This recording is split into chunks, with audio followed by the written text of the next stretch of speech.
कोई भी शिष्य जब शिष्यत्व ग्रहण करता है तो उस शिष्यत्व के साथ ही गुरु होना भी उसके साथ ही छुपा होता है। यह बहुत कम लोग जानते हैं, लेकिन यह सत्य है। शिष्यत्व जब ग्रहण किया जाता है तो उसके साथ ही गुरु होना छिपा होता है। कैसे, इस पर मैं बात बताऊंगा आपको। शिष्यत्व का अर्थ होता है कि जो सीखने के लिए तैयार हो और सीखने की घटना जैसे जैसे घटती है, जैसे जैसे सीखना भीतर उतरता है, तो वह उतरने के साथ ही बहना भी प्रारंभ करता है। यह सत्य का, प्रेम का, ध्यान का ये लक्षण है। यदि हमारे भीतर शिष्य बनने के बाद ध्यान उतरने लगा है, प्रेम उतरने लगा है, तो वह ध्यान और प्रेम किसी न किसी रूप में बाहर आना प्रारंभ भी होता है। अब बाहर किस रूप में आता है, वो हर व्यक्ति के व्यक्तित्व पर निर्भर करता है कि वह बाहर किस रूप में आता है। तो जिस व्यक्ति की अभिव्यक्ति अच्छी है, जो व्यक्ति अपने भीतर घटित को बहुत मात्रा में अभिव्यक्त कर सकता है, उसके भीतर से वह उस रूप में बहना प्रारंभ करता है और हमें लगने लगता है कि यह गुरु बनने की कोशिश में है या गुरु बनना चाह रहा है। गुरु और शिष्य एक दूसरे के एक ही सिक्के के दो छोर हैं। यदि आपके भीतर सच्चा शिष्यत्व घटित हुआ है, यदि आपके भीतर शिष्यत्व ने के फूल खिले हैं, तो वह दूसरा छोर अपने आप ही प्रकट होने लग जाता है। जिन्होंने ध्यान को जाना है, उनके भीतर उन्होंने ऐसा फील किया है, महसूस किया है, और ऐसा होता है। या तो हम ध्यान को जाने ही नहीं, तो हम शिष्य बने ही बैठे हैं।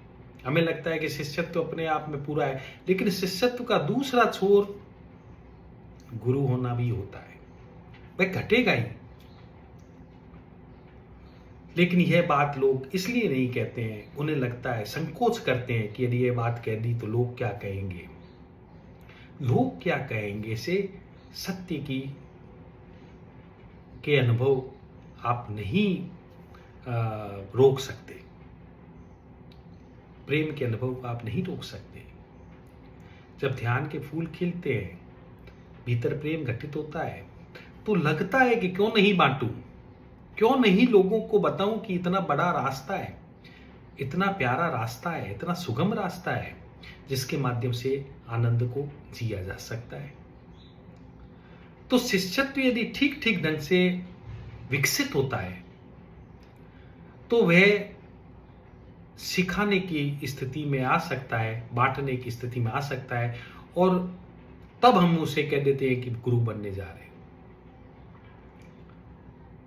तो पहली बात कि शिष्यत्व के साथ ही गुरु होना छिपा होता है, यदि ठीक ढंग से हम सोचें। और शिष्यत्व यदि रुक गया है, उसके भीतर खिलावट नहीं आई है, तो वह ऊपर जा भी नहीं सकता। तो फिर तो गुरु की कमी है। यदि किसी व्यक्ति ने शिष्यत्व ग्रहण किया है और उसका विकसित वो नहीं होता है, तो या तो वो ठीक ढंग से प्रयास नहीं कर रहा है, या गुरु द्वारा जो उसे दिया गया है वह काम का नहीं है। लेकिन जब ऐसे गुरु से मिलना होता है जो वाकई परमात्मा ही हैं, तो फिर तो शिष्यत्व का विकास होगा ही, यदि उनके बताए रास्ते पर हम चलते हैं। और जैसे जैसे शिष्यत्व का फूल खिलेगा, प्रेम बटेगा, ध्यान बटेगा। तो पहली बात तो इस हीन भावना से हमें बाहर आना चाहिए। प्रत्येक शिष्य को हीन भावना से बाहर आना चाहिए कि वह गुरु नहीं बन सकता। उसे गुरु बनना कभी अपराध की तरह महसूस नहीं करना चाहिए। यदि वह किसी को कुछ बांट रहा है, अपने सच्चाई से, प्रामाणिकता से किसी बात को बता रहा है, तो उसके भीतर से अपराध भाव को निकाल देना चाहिए कि गुरु होना अपराध है। यदि गुरु होना अपराध होता, तो जो महापुरुष गुरु बने वे भी तो अपराधी होते। तो गुरु बनना अपराध नहीं है। हम अहंकार से ग्रस्त होकर के कुछ भी करते हैं तो वह अपराध हो जाता है। यदि अहंकार से ग्रस्त होकर के हम बांट रहे हैं, मैं अपने आप को सिद्ध करने के लिए कुछ बांट रहा हूं, मेरी बातों में मैं कुछ हूं यह प्रदर्शित होता है। सत्य की बात मैं नहीं कहता, मैं कोई विशेष व्यक्ति हूं, इस बात को लेकर के यदि मैं ज्ञान को बांट रहा हूं तो वह अहंकार की घोषणा है। लेकिन यदि मैं अपने को हटा करके सत्य की बात कर रहा हूं, आनंद की बात कर रहा हूं, ध्यान की बात कर रहा हूं, जहां मेरा होना कोई महत्वपूर्ण नहीं होता है, ध्यान महत्वपूर्ण हो जाता है, सत्य महत्वपूर्ण हो जाता है, तो जानिए कि वह फिर जो चीज आ रही है वह भीतर ध्यान की खिलावट से आ रही है। तो बहुत फर्क है। गुरु बनना भी दो ढंग से हो सकता है। एक ढंग वह हो सकता है जब मैं अपने आप को स्थापित करने के लिए, अपने आप को कुछ सिद्ध करने के लिए कुछ बातें सत्य की उपयोग में लाऊं, सत्य की बात करूं, ध्यान की बात करूं, वहां मैं ध्यान की बातों का, सत्य की बातों का उपयोग कर रहा हूं अपने आप को कुछ ना कुछ सिद्ध करने के लिए। लेकिन यदि मैं अपने आप को सिद्ध करने के लिए सब नहीं करता और लोगों के भीतर सत्य घटित हुए, लोगों के भीतर आनंद घटित हुए, लोगों के भीतर ध्यान से खिलावट आए, इस भाव के साथ यदि मैं कार्य करता हूं तो मित्रों, इस कार्य में कूद जाना सबसे बड़ा पुण्य का कार्य है। और प्रत्येक शिष्य को इस तरह से गुरु बनने में कहीं संकोच नहीं करना चाहिए यदि उनके भीतर ऐसा भाव है।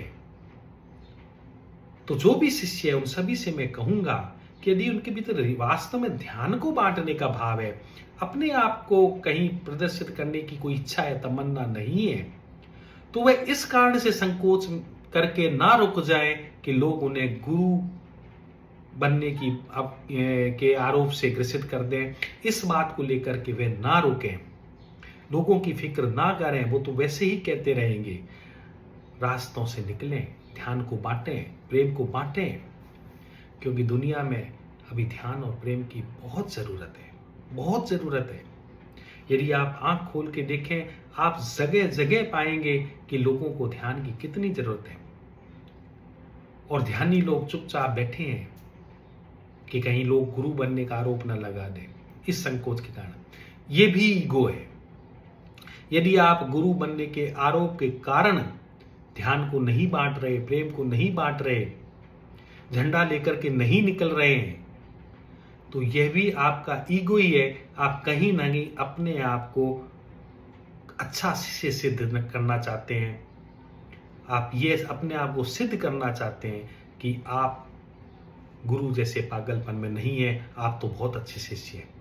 हम कहीं भी अपने आप को सिद्ध करना चाहते हैं। यदि मैं अपने आप को शिष्य भी सिद्ध करना चाहूं किसी भी तरह से, तो यह भी अहंकार है। तो अपने आप को सिद्ध करने की यदि मेरी कोई भी तमन्ना है, मैं अपने आप को किसी भी इमेज के लिए मजबूत करता हूं, भले वह शिष्य की इमेज है या गुरु की इमेज है, किसी भी इमेज के लिए यदि मैं अपने आप को मजबूत करना चाह रहा हूं तो वह अहंकार ही है।